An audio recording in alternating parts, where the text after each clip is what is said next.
want to thank a few people who've been serving on the Squaw Valley board for quite a while and been really instrumental in putting this together. So, to Michael, Tuck, Debbie, Luann, Tamara, Galen, and our hero, Sally Brew, thank you all for being such great assistance throughout this whole evening, all right? So now I wanted to introduce the evening by turning it over to John Wall. Johnny?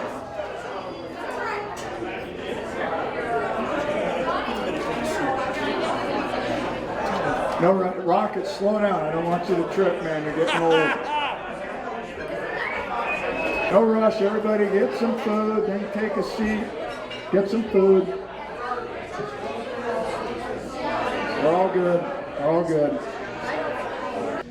Mike asked me if this was something I'd like to do, and anytime I want to talk about history of Squaw Valley, I'd love to step up and talk about that. Being able to grow up in that valley was very special. We went through that earlier. Tonight, obviously, Mike wants to thank all the Property Owners Association. These things are great. The oral history of Squaw has to continue because nobody wrote the big book. We need to write the big book about all of Squaw Valley right from the inception, and so someone will start figuring out that legacy, because unfortunately there's not a lot of written words about it, so you got to hear it orally from people that have been there for a while. Obviously thank Mike for putting this together, Johnny at Zaz, everybody, nice, not a bad view. Lake Tahoe, it's not right in Squaw, but close enough that we can enjoy it and call it ours, of course. It's now mine. But I wrote notes because my brain wanders. I'm Irish, and I've had a beer, and it wanders. So when he asked me to get up and just do an introduction and then sent me all the bios on the SunGers? How do you pronounce SunGer? SunGer. And I started to read it, and deep down I got a good chuckle. And the chuckle is that, you know, the first one I spoke at was growing up in Squaw, 60s, 70s, 80s. We were all dysfunctional in a very healthy way. Yeah. And then we heard about, you know, then I guess Dale Cox talked about the tram, you know, tragedy, but history, which it was the 50th anniversary of that, and the Squaw Valley Times had some pictures of the very first tram ride with people on it, and I looked at it, and I looked there, and there was Hans Allbitter over by the door, some guy playing the accordion with his lederhosen on, and then Alex, some reporter, and then there was a lady that looked a little familiar, and I'm like, I think that's my mother. And I go, so I sent it to Debbie, I'm like, was Mom on the first tram ride? Yeah. She got a ride up, and then Alex got a ride later that night. So, anyway,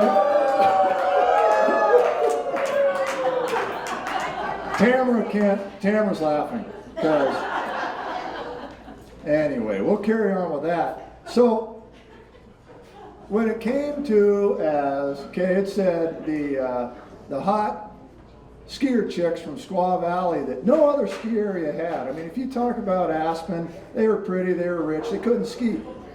Squaw Valley had hot-looking chicks that could ski, and that wasn't very easy to find. You know, when they talked about, you know, sexy in the late 70s, early 80s, they didn't go to Boreal. You know, that was not a ski area that came up. Aspen again, hot, rich, couldn't ski. Vail was just it was a truck stop on I-70, so Vail was out. Stowe, Vermont, not really hot, good skiers, too much maple syrup. But, sorry, Tom. It's probably your mother. She probably skied really well in her wool sweater. So, tonight's talk is about kind of sexy skiing. Who had it? Squaw Valley. So you started laying down the hotbed. And that part is something that a lot of ski areas in the mid-late 70s couldn't even talk about. And I'd like to think these guys' bios, when they get up and talk, it's going to be amazing. but I like to think, and again, I'm a little biased, that my mom kind of started that. And one, I'm a product of it because I was thinking of Game of Thrones where I'm like a bastard child. I'm not sure if it's a bartender or Alex. Cameron thinks it might be Alex, but I had my 23andMe done. I'm Irish, I'm a bartender's bastard child. And then the other part of the Game of Thrones was that Mom became the proclaimed Queen of Squaw.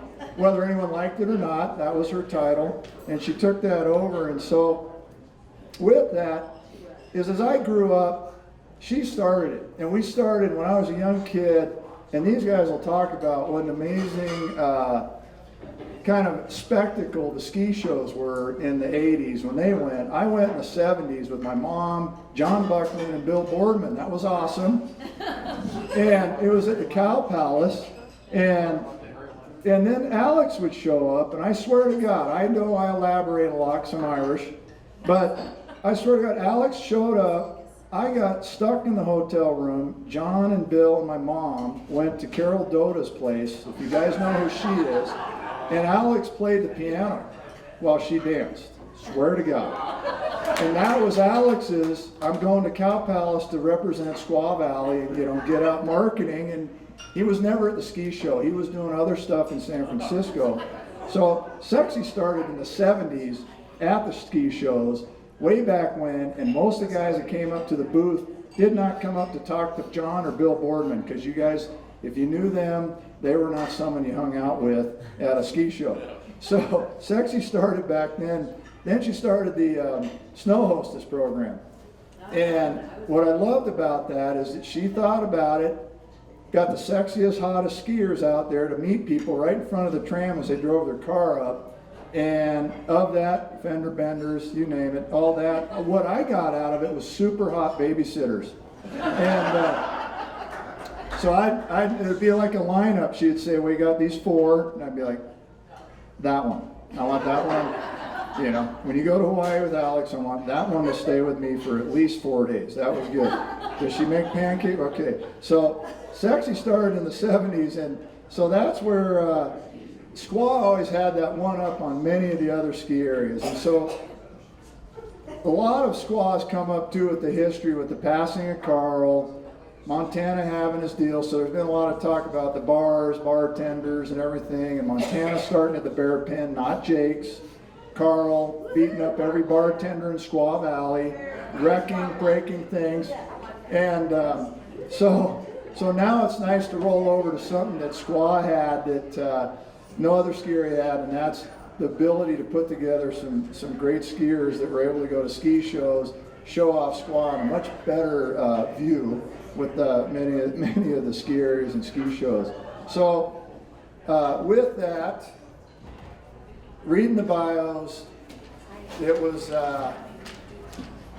great to see. I at the time when all these ladies were taking off, I was probably about 16. I didn't know them that well. I probably dreamt about them at 16. So I didn't know them real well. I wasn't skiing with them. But for the tour that they went and did, it's one of those kind of priceless things. The old Women's Pro Ski Tour, which my wife was part of, the newer ones. I mean, the ski world is a very small community. And so for the history of Squaw to bring all you guys in, which is fantastic, that to show that solid foundation, because nowadays you don't get that as much, is I think it's a wonderful thing. And thanking Mike and having all you guys start to hear a story that is a part of Squaw. I mean, we're talking the late 70s, early 80s, when the Lone Star was doing wet t-shirt contests, and I was talking about how Russell would sell $5 tickets because he bored a hole through the top of the bear pin into the stage, and because we weren't old enough to get in, but for $5 we had a view of the wet t-shirt contest. So think about that now. That is not happening. People are going to get in trouble, and so it goes back to a great talk of Squaw Valley that had something that no other ski area did or valley had, where again, slightly when you went through the gate, a little dysfunctional, but in a fun way. And to have that represented, and then for everybody to put it together and let the ladies go out and do their tour is amazing. And so once again, you guys are very lucky to have Mike put together and Tuck and everybody do a great job, and Debbie, to put together another story of Squaw that unfortunately isn't in a book, should be in the book, maybe it'll be one day, to go ahead and enjoy Squaw Valley, not right now where there's chaos and too many people, but back when it was fun, everybody knew each other and took care of each other, and these guys represented that throughout the U.S. At ski shows and things. So thank you guys all for coming, and without further ado, Kay's going to turn on the microphone, introduce everybody, and then I think you guys will have a great show. All right.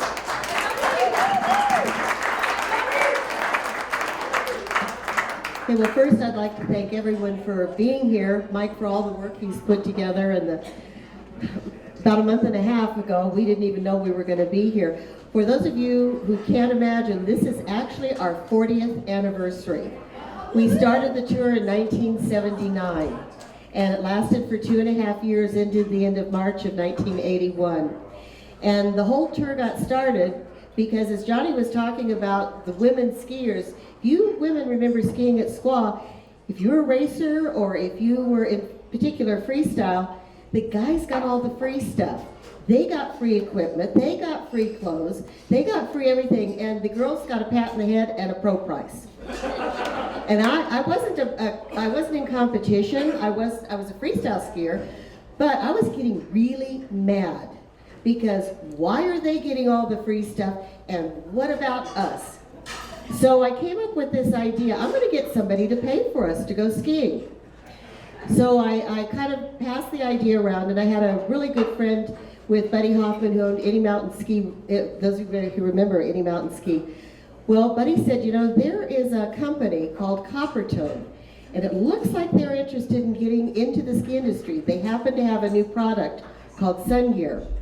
So Buddy said, if you want to go to the Las Vegas show, and this was in '79, I'll make an appointment for you to talk to this guy named Roger Corby. While I'm right there, let me introduce Roger. This is Roger Corby. He's the marketing director of Coppertone. This is Rodeo Ramsey. She was one of the first and on the entire tour for all 2.5 years. Lori Doyle was on the tour for 2.5 years. Kristen Trion joined us in the first part of the 1980 tour, and Becky Hadley came in 1981. And they couldn't have been a better team to work with. So anyway, back to the, I needed to get a sponsor. So I now had an appointment with meeting this Roger Corby guy at the SIA show in Las Vegas. And I was talking to my father, and he said, well, that's just a real cute idea. Anyway, he said, well, you need a hook. And I said, well, what do you mean I need a hook? He says, well, how are you going to travel to these resorts? Well, I hadn't really thought it out. He says, I'll go buy you a motorhome. So my father went and bought me a 29-foot motorhome. So now I had a hook. I had a way for us to get around. I had a friend take some pictures of some of us at Tahoe, and I had an appointment with some guy named Roger in Las Vegas. So I went in and I presented Roger with the pictures and the motorhome and my little idea that you ought to really sponsor us because we'd like to go skiing and sponsor your product. We'd like to show it. Anyway, Roger said, well, okay. He said, but can you come to Memphis and give us a presentation? Oh, sure. No problem.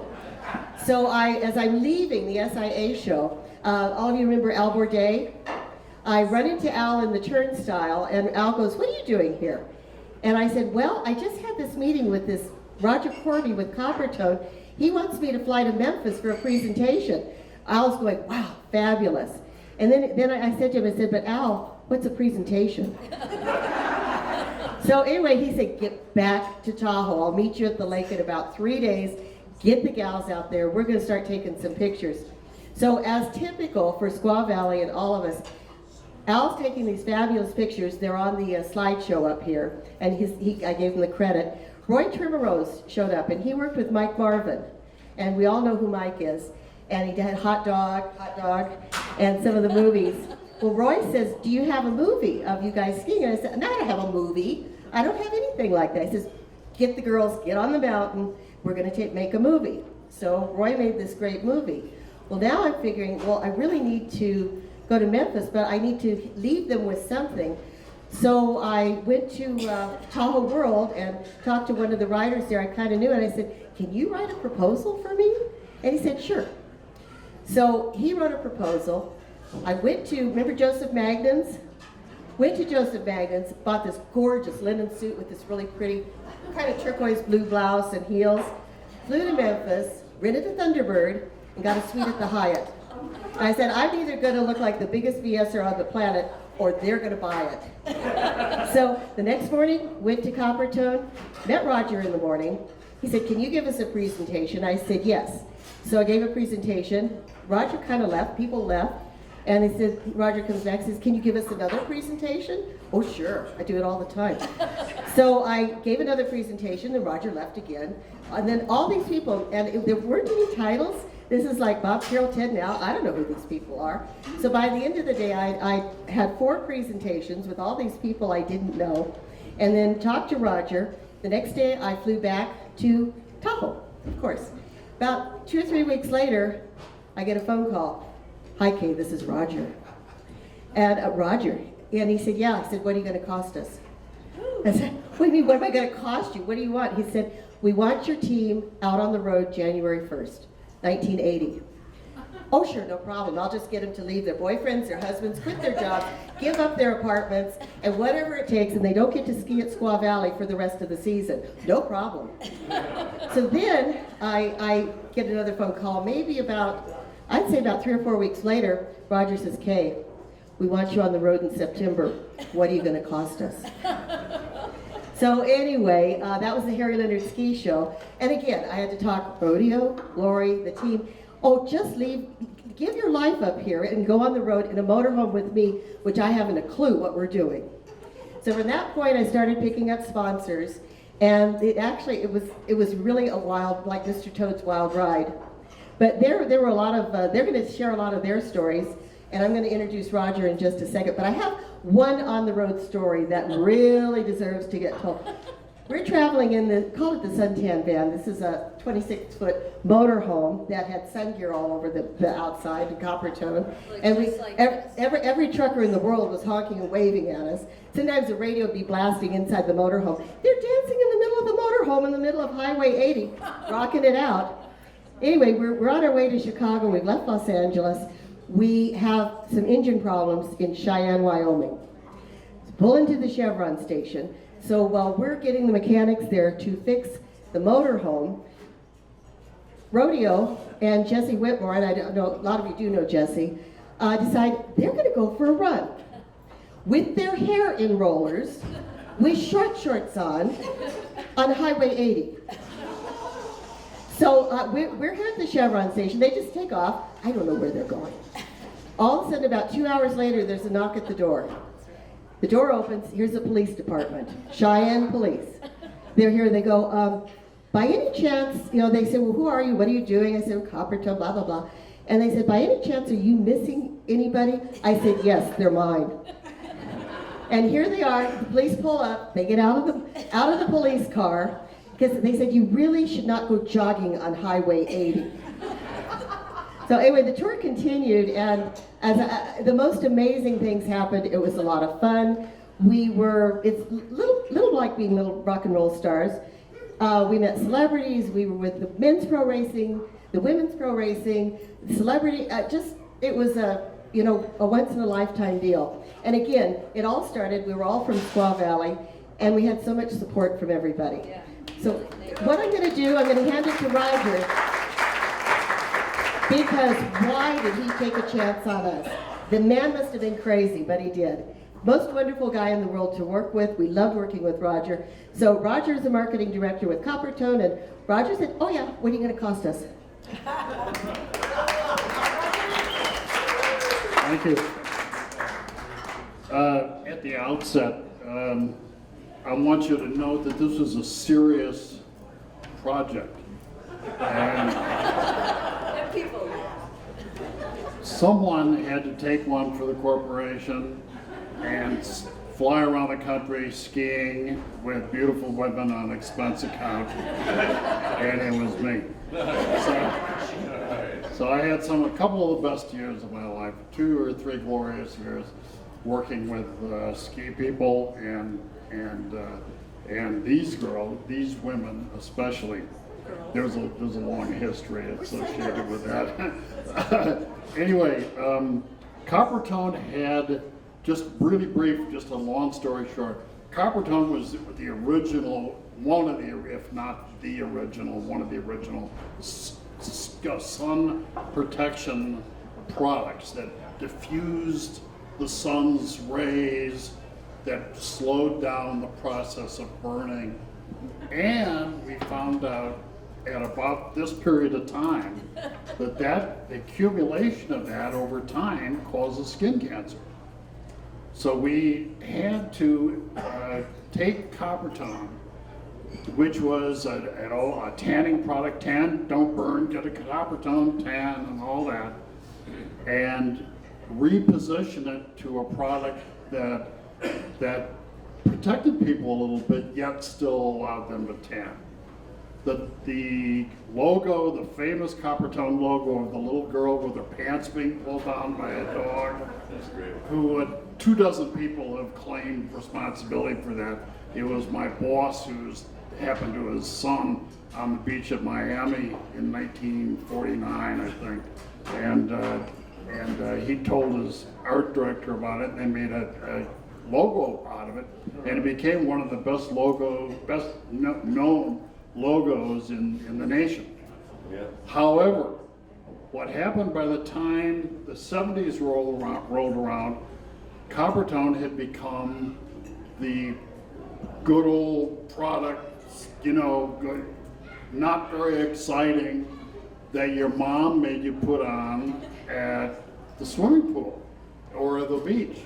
And it didn't have any pizzazz. And this is a cosmetics business in addition to a protection business. And so we said, okay, we have to fill in these chinks.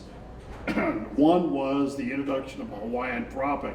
That was not our product. That took 20 share points away from us because we were not up to snuff on what was happening with the consumer. They brought me in to fix that. They also brought me in to get into the ski business.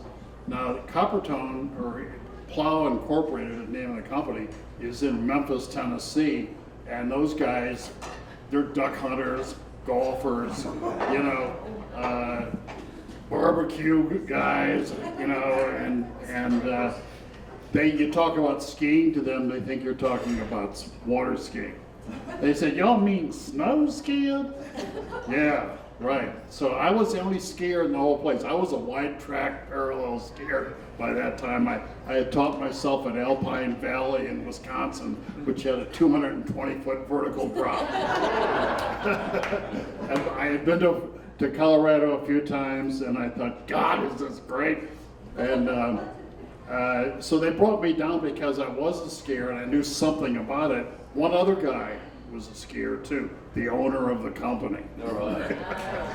All the middle management people said, I don't want anything to do with all this bullshit. So we introduced Coppertone by SunGer. SunGer by Coppertone. But we had to do it because in the ski business, to fill in that chink of very stylish people, very intelligent people knowing what's happening, we had to get involved with the ski community. We had to get involved with ski people, and we decided to introduce this product that was not called Coppertone. It was called SunGer by Coppertone, and we talked about maybe getting a group of Tahoe type skiers with long blonde hair skiing, and most of these guys have long blonde hair except this one. They always want to know who hired me. And Becky hadn't been with us yet at that time. And we also sponsored the Women's Pro Ski Tour the first year that they were active. Second year they were active, we sponsored the fashion show at the Harry Leonard ski shows. We went, it was a front-loaded program. We ran page ads in all the ski books, and we spent a lot of money. And much to the controller's dismay. So I had to fend off all internal corporate politics while we had these guys. I was tapped on the shoulder at SIA by this lady, and she said, "You know, I want to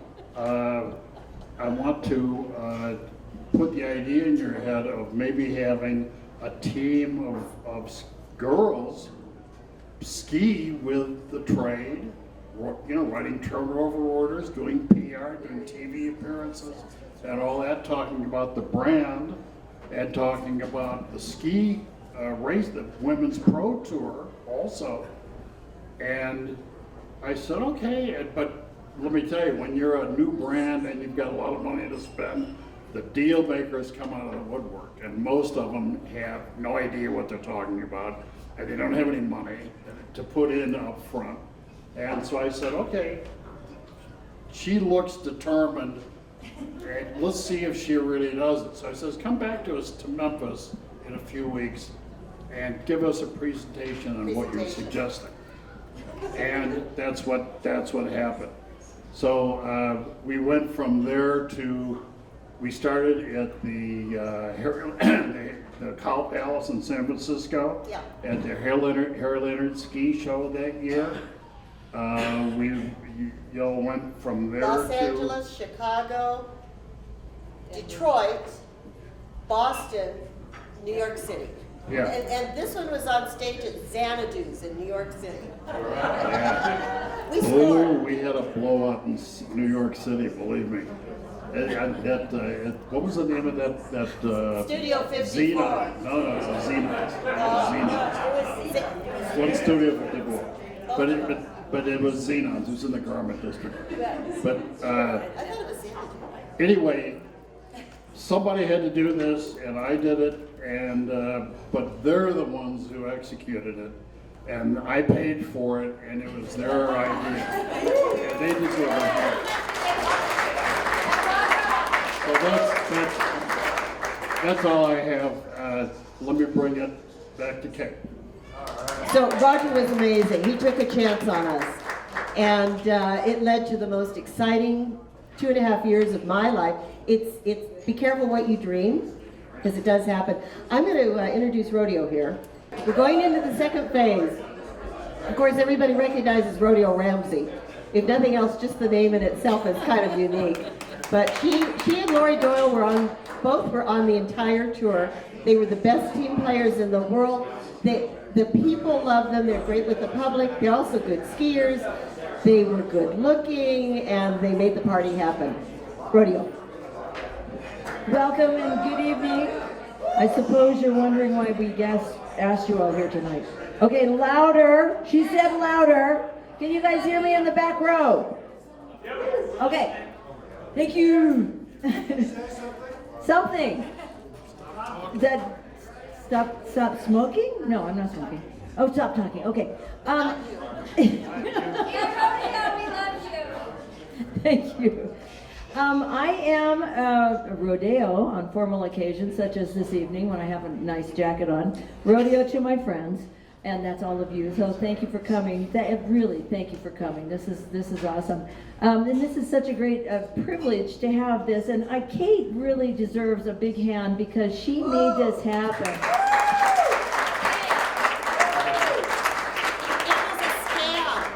It was a scam, but it worked. And it didn't cost you guys a nickel. Because otherwise I have you on my spam-anator. I wanted to just fill in a few blanks, and I know time is limited. I don't want to see your eyes rolling back in your head, so I actually took notes. I am Robin Ramsey, otherwise known as Rodeo, but only up here. This is such a special place. Don't you guys love it up here? Yes. If I hadn't married a beach boy, I would probably be back here today. But we're coming up on our 33rd anniversary, so I guess I'm in for a while. I wanted to talk about the Memphis tour, because I know that Kay went to Memphis and did a presentation. 4 times. 4 times. Well, the last time she she forgot to mention she's also a flight attendant, so she was able to fly around like that, and it didn't cost her an arm and a leg. Gave us away. Oh, I'm sorry. She really earned it. But she flew all of us, our Coppertone flew us out. Roger, did Coppertone fly us all out that time? Yes. Flew the whole team out. Now, one of our more dear friends that we're dedicating this meeting to is Jessie Wimmer. Who remembers Jessie? She has passed away in 2011 of breast cancer, and we miss her sorely. She was such a fabulous athlete. She was my roommate for a long time, and just a great woman. And yes, we did go jogging. We did. I didn't have my hair in rollers. I had it in pin curls because I wanted that big hair. We did get picked up by the police, who said, "What are you girls doing on I-80?" And we thought, this is I-80? Huh. So they took us home like lost little lambs, and that was pretty funny. But before that, we went to Memphis. They took the whole team to Memphis, and we're walking through these the laboratory with the scientists with they were hairless mice. They were not rats, they were mice. They were not mice because I paid attention. I mean, they were mice because they would snap their little necks like that, and it was not fun. And so they're talking. These guys in white coats are talking about all of this scientific stuff and why you need to wear sun protection because you'll cook your skin and blah blah blah. And I'm going, holy crap, what am I doing here? Walking through these tunnels and aisles of people in white coats. And this is what by the way, wait for it, I am a school counselor now. And I tell my kids this. I just retired last year, and now I'm a mental health therapist for those of you that need, Well, I'll have cards later. Rocket, there is no cure for you.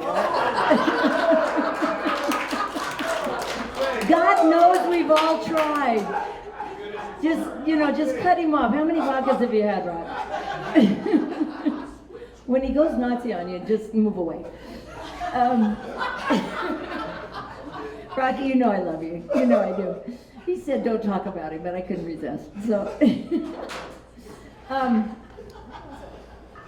got lost. Okay, so my school counseling story is that don't ever ignore your high school chemistry class, because all of a sudden, 10 years after I'm out of high school, almost, close, the scientists are talking about carbon bonding, and all of a sudden high school chemistry comes into mind. I'm going, oh, I know what they're talking about, and I'm sure I'm not the reason that they said, okay, hire these girls because they know about carbon bonding, but it didn't hurt. So that was the trip to Memphis was awesome, and yes, they do test that stuff very carefully. And then let's see what else. Oh, I wanted to talk a little bit about life in the motorhome. That was pretty fun. Kay's brother Jeff and our good buddy Craig, what's his last name? Gilbert. You guys probably know Jeff and Craig. They were awesome. They were our drivers, our chauffeurs, our bodyguards, our good buddies, and we all took turns driving. And they were great guys. So we spent a lot of time. Now Kay seems to think that she didn't travel in the motorhome very often. She flew. She said, "I'll meet you there." And then that one year when she broke her leg, she definitely didn't travel in the motorhome. But we did, and my good buddy LD here and I, we bonded. We became very fast and furious friends.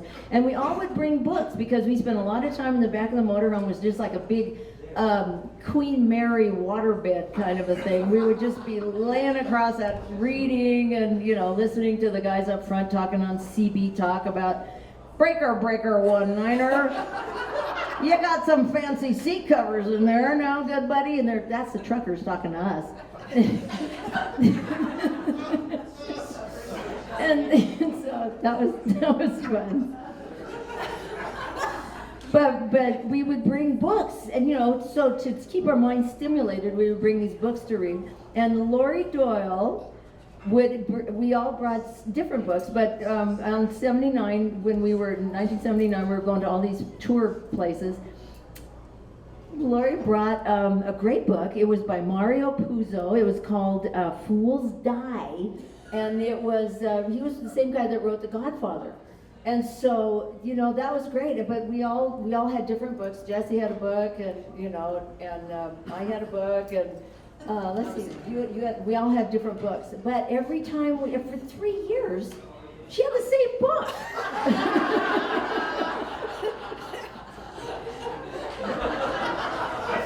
Fools die.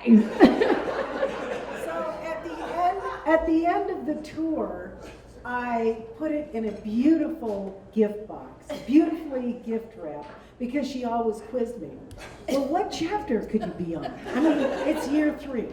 So anyway, I finally gave her the book, beautifully gift wrapped, and she was thrilled. And we have passed it back and forth for 40 years.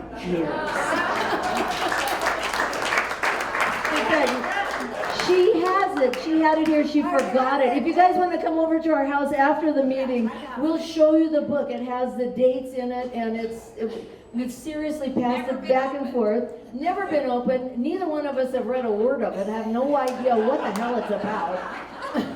But fools die. Damn it. Can I say that? Can I say that, Mike? Too late. Okay. Anyway, and so she has it. It's now enshrined, wrapped in gold, in a shadow box, and it's a sacred relic. Let's see, what else did we want to talk about? Oh, okay, 10 minutes. I'm already into 10 minutes. Oh, are you guys bored yet? Okay, go for it. Okay. Well, now my partner here has to come up because we would do the Harry Leonard shows. You guys, I don't think you guys were you in on the Harry Leonard shows? Any of you? Okay. LD, you probably need to stand up. We would in our, you've seen us on here, we had the little short shorts on, and because that was the style at the time, was the short shorts. Why I wore knee socks, I have no idea, but I thought it was cool.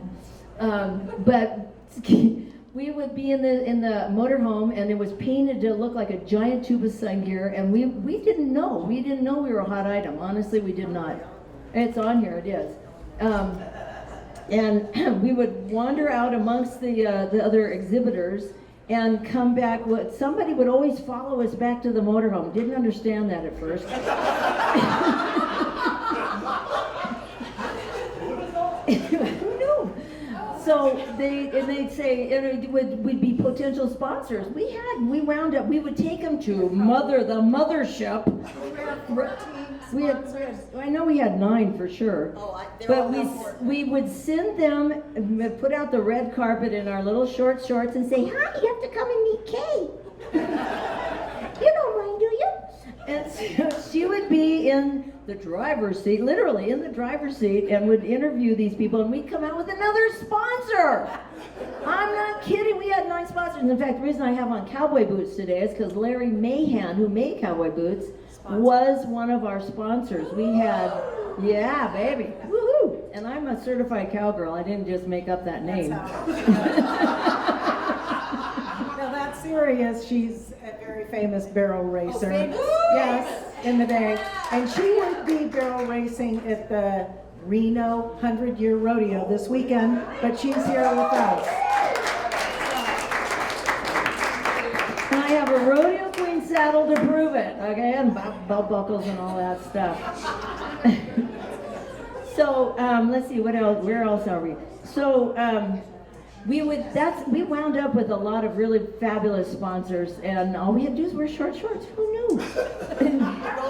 And roller skates. Oh, that reminds me, roller skates in the LA, the Los Angeles thing. What you call it? The Harry Leonard show. Thank you, Mom.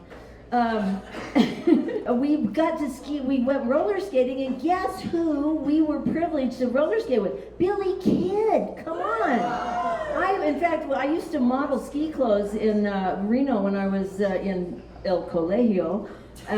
That's college for those of you that don't speak Spanish. And I was so enamored with Billy Kidd because he was like the Olympic star in '72, and in '73 I was still in college in UNR, Reno, Nevada. Yes! Woo! Where I met LD. And who's the Deb? Who's the basketball team? It's a Wolfpack too. They're all Wolfpack. They're all Wolfpack. Basketball that Mark likes. Yeah, No, it's a Wolfpack is a football team. But that's all Wolfpack. That's all Wolfpack. It's all the same. When we were in college in Wolfpack, I partied with the football team. I had no idea they were the football team. We were terrible. They're good now. But oh no, I've just lost it. I probably need to quit. Anyway, we got to rollerblade with Billy Kidd, Hank Cashua, and rollerblade in roller skate. I mean, and this was '79, so we were in Venice Beach and rollerblading. And unfortunately, these famous Olympic skiers thought that I could really roller skate, and we would be arm in arm, and I'd fall down, and they'd have to fall down with me. Oh. Yeah, but the problem was they served cocktails at the roller rink. So you're roller skating around and after having a glass of champagne or something. Okay, last story. I promise this will be the last story. Oh, by the way, I was a ski hostess. I went to the first year of ski hostessing, and I got so tired of telling people where the bathrooms were that I just couldn't finish the year. I said, this is a powder day. What am I doing telling people where bathrooms are? I'm sorry. And we had to wear the white jackets with 6,200 feet on one side and 8,200 feet on the other side. I just couldn't do it. But it was a great idea. It was a wonderful idea, and Debbie's mom was awesome about inventing that. But last thing that I'll end with, LD and I, when the end of the first season, Kate disappeared. We were staying at Mammoth Mountain, and it was the culmination of the men's and women's pro ski tournament was there at Mammoth Mountain. It was a big deal. Celebrity ski tournament. Pro celebrity ski Tournament. I mean, not tournament. Ski. Thinking of tennis, sorry. Yeah. Well, yeah. Okay. So, Race. race. What do you call that anyway? Would that be, Tamara, what would you call it? Race. Tour. Okay, thank you.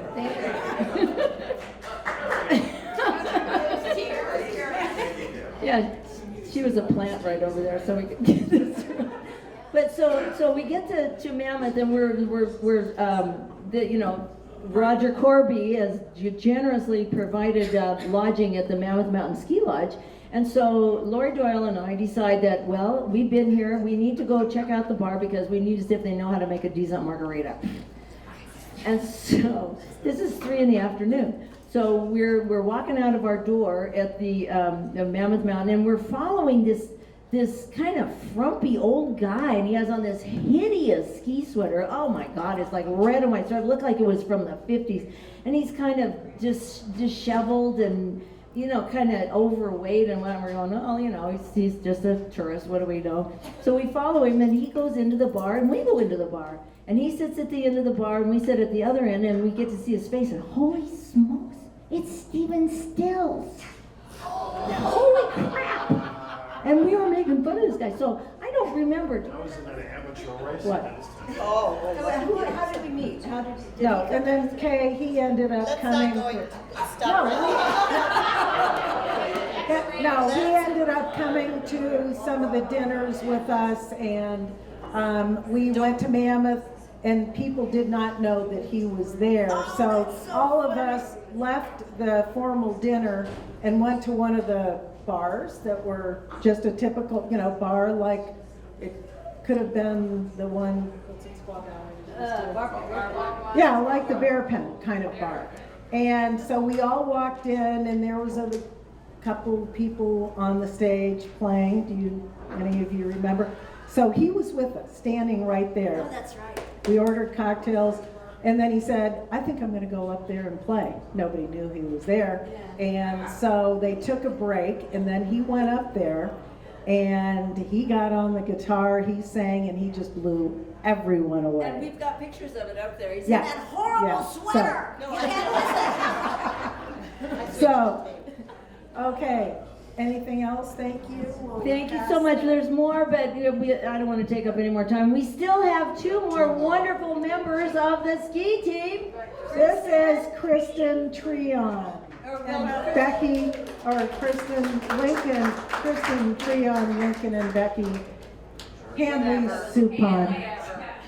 Well, my story is kind of a little bit different than everyone here. I am from South Shore.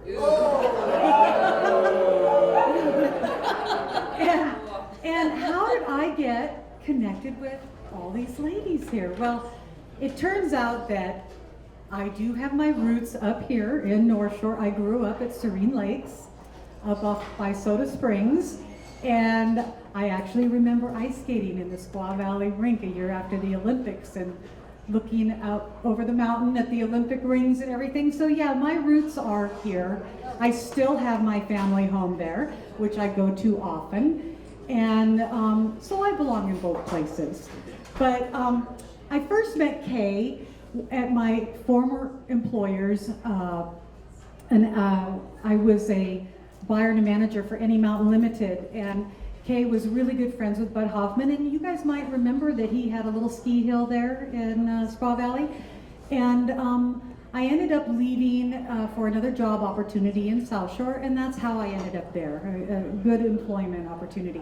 But I got a phone call one day from Kay, and she was like, hey, would you like to join a ski team and tour around the United States and get paid for it and represent some different companies, including Squaw Valley? And it was kind of surreal, like, I'm not sure I understand what you're saying, because there really wasn't anything like this out there. She was a trailblazer for sure. And so I said, well, let me think about it, and I went to my employer at the time and ran it by him, and thinking, oh, well, he's going to put the kibosh on it, and I probably won't be able to go, because I wasn't going to walk away from my job. It was a good job. And he goes, oh, what a great opportunity. Yeah, you can go do that. I'll have your job here for you when you get back.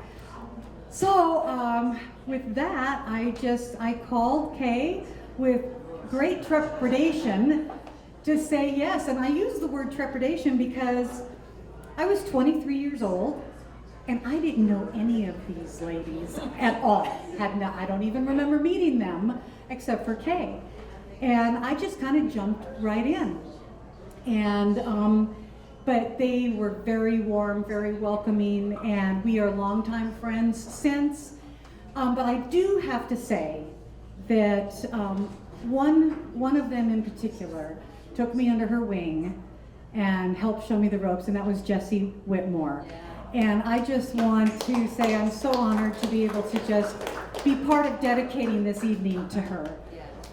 She was very dear and special, and just a tender heart, and just a beautiful person all the way around, on top of being one of the most fantastic skiers and a great representation of Squaw Valley because of that.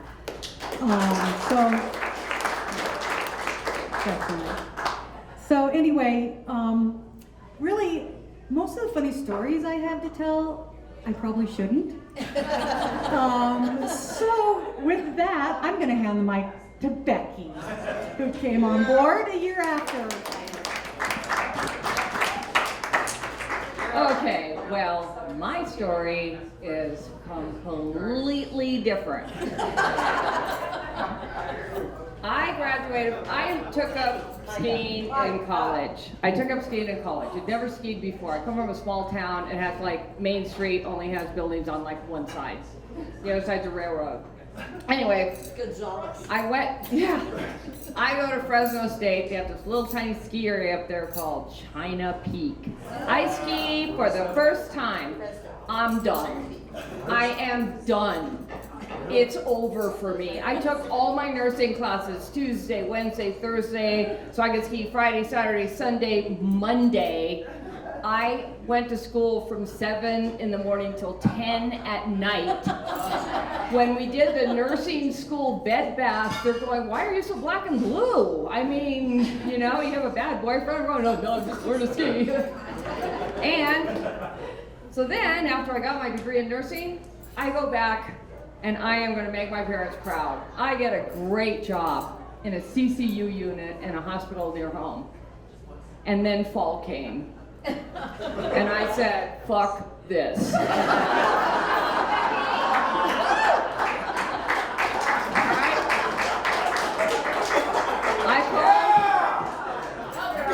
called the Truckee Times or whatever the hell that. They sent me a paper. I rented a room above a garage, sight unseen, packed my shit, moved up here. I didn't know one person except John Corda, who went to the same high school as me.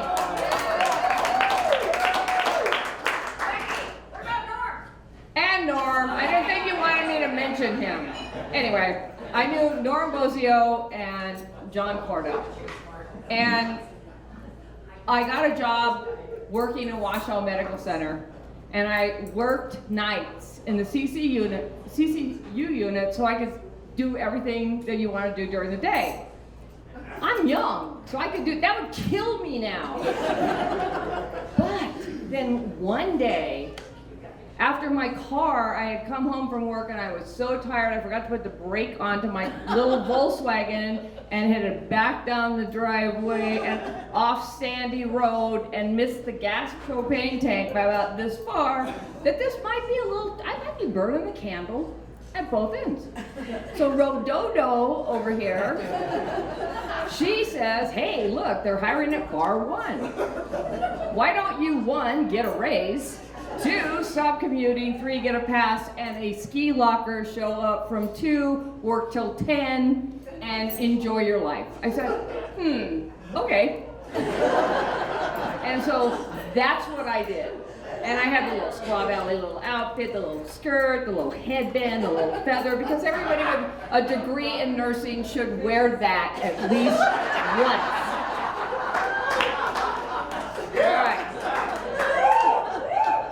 And I have to tell you that when I came to Squaw Valley, I found my tribe. Yes. Amen. I found my people. I skied with girls. These girls, they're horrible. Like, if you cross your tips and blow out on KT and there's just shit everywhere, your hat's this way, your goggles are this way, and everything, they are dying laughing. No one cares if you're hurt. And they're going, 5-minute rule. And then if it's a powder day, forget the 5-minute rule. It doesn't even apply, and they will laugh at you as they go overhead. But you're just hobbling, you know, trying to get to the lift. We going single, hoping, you know, I might be able to catch up at some point. These are the girls that, like, you know, have you ever watched The Bachelorette? You know, there's a bunch of really bitchy women. I lived in a trailer home, motorhome, kind of a trailer home, with these people. We had a bed where we slept head. I mean, literally stacked like wood.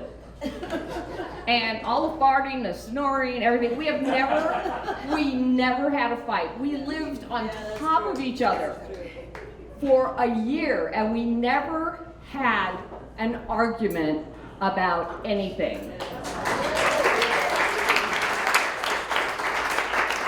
And these girls, and the thing about Squaw, I mean, and SunGer, it's Squaw Valley. When I came back and looked at the mountain, I drove up there today, and there's been a lot of changes, obviously, around Squaw, but the mountain hasn't changed. And that mountain is the best equalizer I have ever seen. It doesn't matter what money you have, what car you own, if you are wearing Bogner with Scott boots and, you know, the whole damn thing. It doesn't matter a goddamn. It's how you make it down the hill. Yeah. And oh my God, and fighting words. God, just keep pretty good for a girl. Oh my God, you know, but eat your lunch. So the friends so I actually was here for a couple years. I blew my knee, blew it. Went to Washoe. They tried to fix it. It was before, like, you know, the surgery, anyway, I had a scar from like here to here. I come back up, my boyfriend picked me up in the back of a truck with a lounge chair in the back so that we could get back up. He was a ski Patrol. And we get back up there and I decide that, in fact, it's a great night to go dancing in Truckee. Well, you know, how that actually works. Everyone takes your crutches and moves them where there's someplace safe. So you can't find them, you know, when you need them. And when I actually had to go to the bathroom and then call for help because I couldn't get up, I knew it was time to go home. Do I get is there any sympathy ever going, I'm gonna give you your pain pills, I'm telling you, you are so stupid that there's no sympathy here. And next time you want to go down the hill, we had lived up this house with the millions. I had to sit on my ass and slide down next to the staircase, holding on to the rails. But you know what? That's my tribe. That's the people that I like. Yes, sir. No, sir. No excuse, sir. And I come back. When I blew my knee and I couldn't work, couldn't ski, I sure as shit wasn't going to shovel these steps. So I just moved to Maui. Sounded like a great idea at the time. And I don't know if you guys know any of this, but I'm walking down Lahaina and it says hiring Chemo's, which was the very first TS restaurant ever. I go in there and get a job. So I'm original Chemo's girl, and after about 3.5 years, it was time. Squaw Valley has that, you know, it's a pull. And I came back here, and I was actually working at Jake's, and Kate comes up, and she goes, would you like to be a SunGer girl? I'm going, what is it? And she goes, well, you know, I knew, I have to tell you the Rododo story, and this will just be quick, but we are in a bar in Sun Valley, and Clint Eastwood is in there, and Rodeo just has to get an autograph. She has to get an autograph, and he is drunk as shit. And so, you be quiet. Anyway, he goes, and he goes, what's your name? She goes, my name's Rodeo. And he goes, to Rodo, do. So, she will always be Rododo to me. But we had the time of our lives. We skied in so many beautiful areas, but they are not Squaw Valley, and they never will be. Oh, and by the way, I'm the token brunette. TV. Token brunette. Thank you all for coming.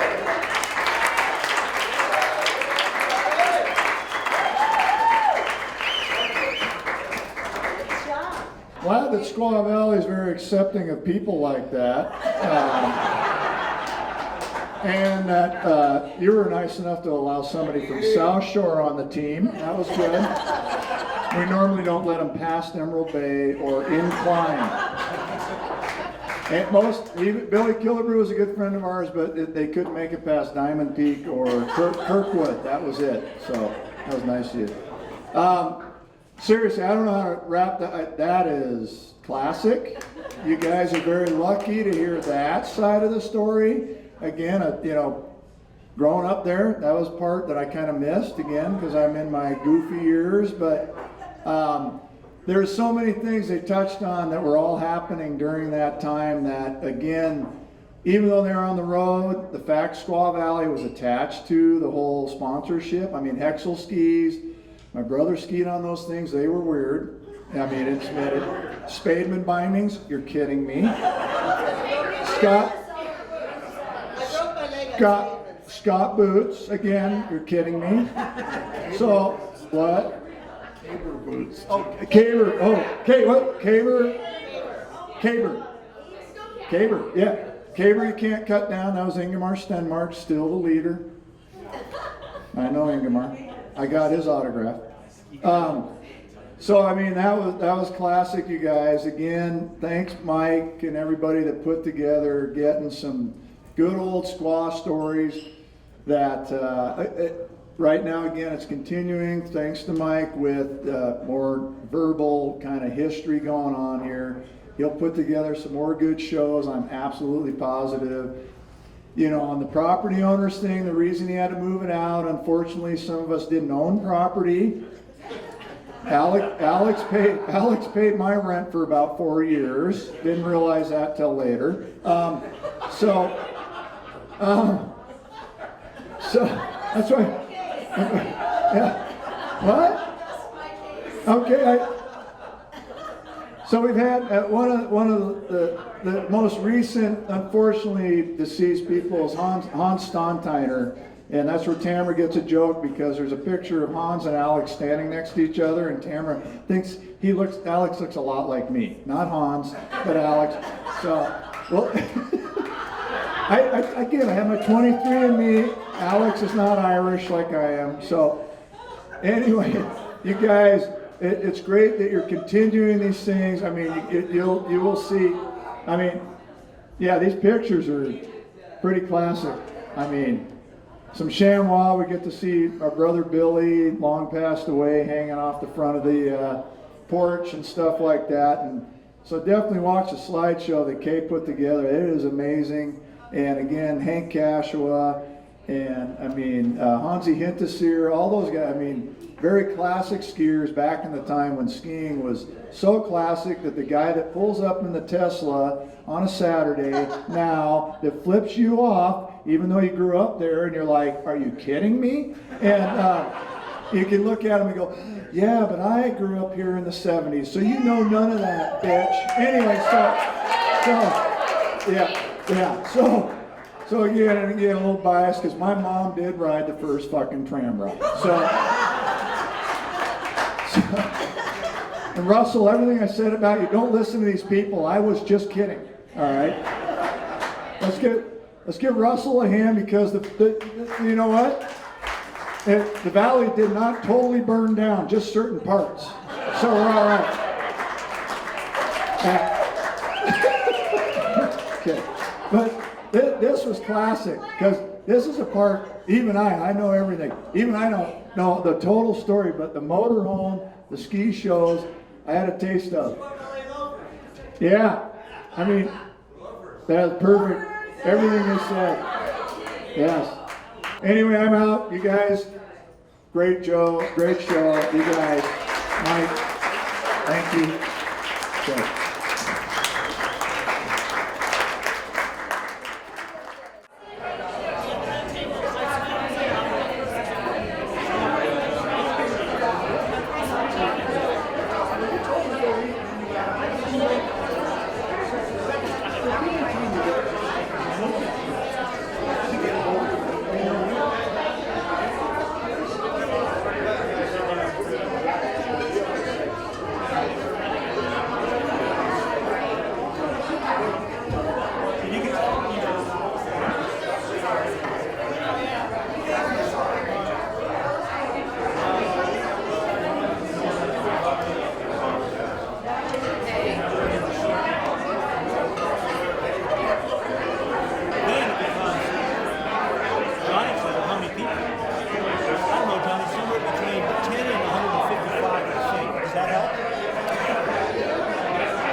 But the thing is, he's totally into this. It was a really matchmaking company because we've been doing this in Squaw Valley now for 3 or 4 years. You know, because it's been a Squaw thing, I guess. And the funny thing is, when we decided to move it into the city, we did so because we wanted to grab